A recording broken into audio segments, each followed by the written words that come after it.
What's up, guys? You know who it is. No Slack Zach. I'm out here working on the Trailblazer, wanting to finish up that little camera project that we were showing you last time you were here.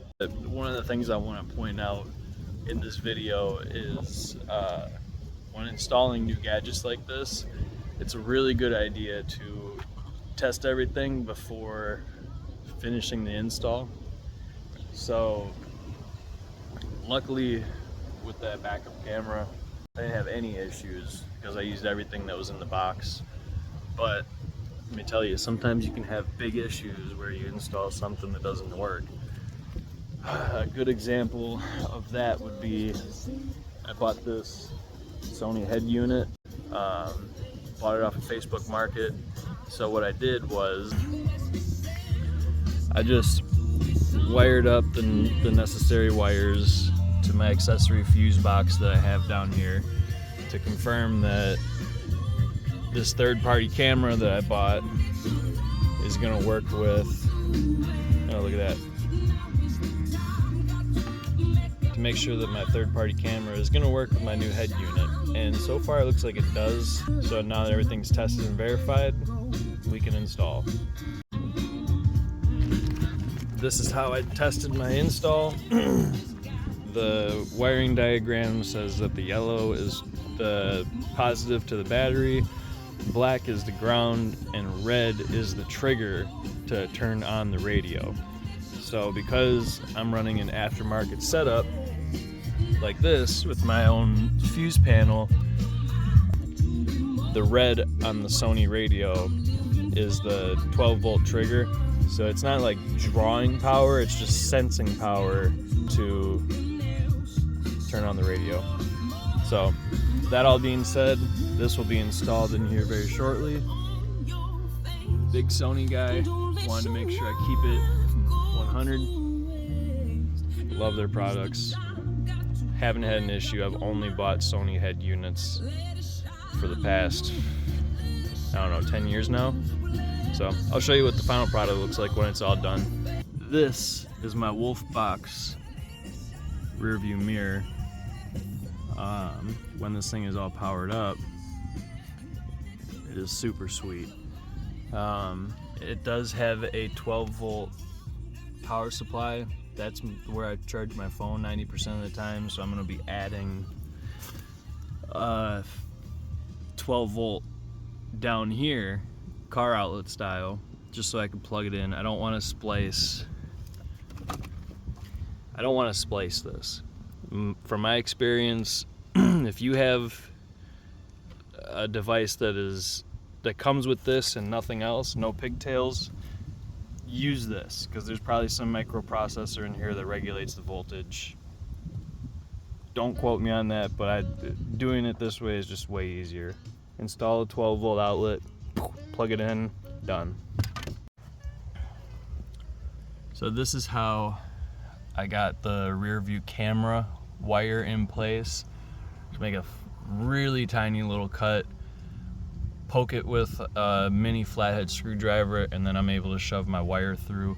I'm gonna have to do this for the license plate camera as well, for when I'm backing up. I don't know, there's probably a better way, but this is, in my opinion, the easiest, quickest. Alright guys, I think I might be done. I got everything put back together. Looks great. Let me show you. So, right back here is where I've got my accessory fuse panel, as you can see by my little bits of wire hanging out. Got that wrapped up nicely in some wire cover.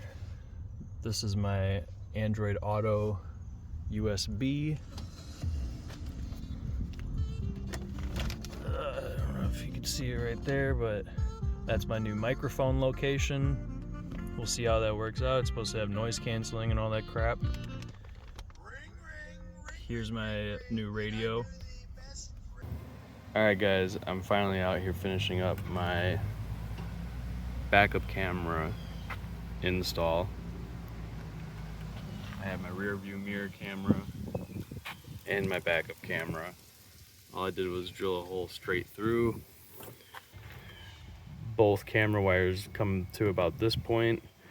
All this trim just pulls right off, no problem.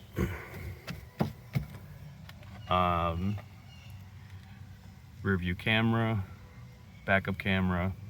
The reason there's 2 wires here, and this is the video and trigger, and this is the power and trigger, essentially. So the trigger runs through all the way to the camera where I had to make the splice. I'm using 4 conductor as a solid wire. So I have my trigger tied to the yellow, ground is the black, power is the red, and then on the harness here on the back of the tail lamp on the driver's side,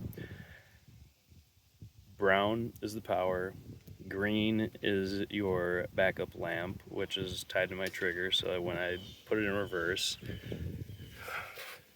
the head unit triggers and switches to the camera feed, and the black is the ground.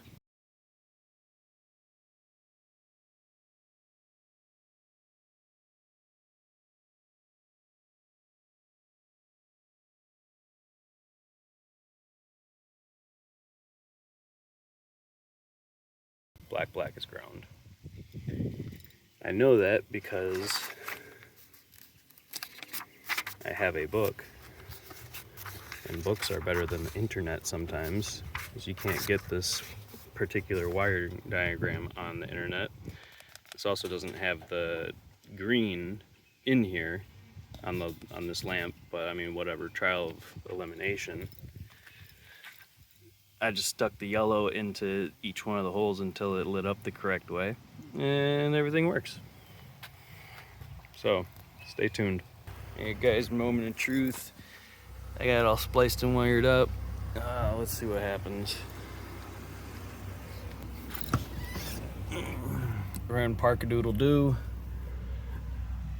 Clicker into reverse. Triggers the camera. Put it back into park. Camera goes away, put it into drive, camera does not come on. I click my rear camera, still getting power.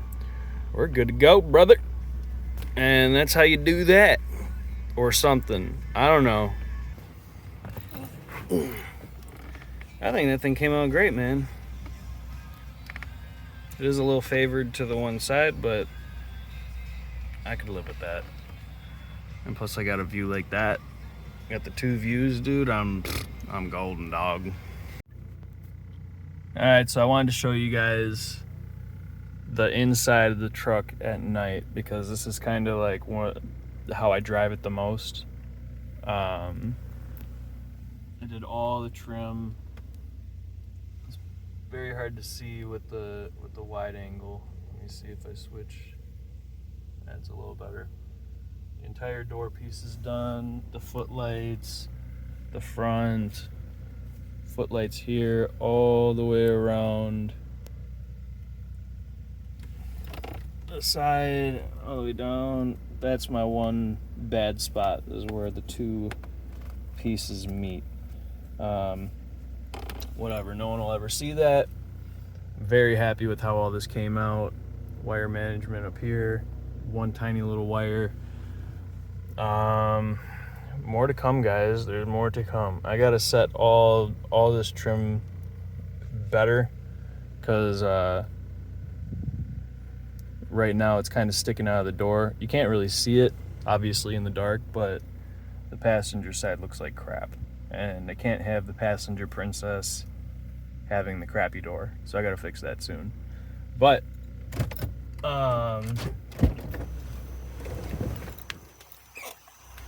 thanks for caring, guys. Even if you don't care, thanks for watching.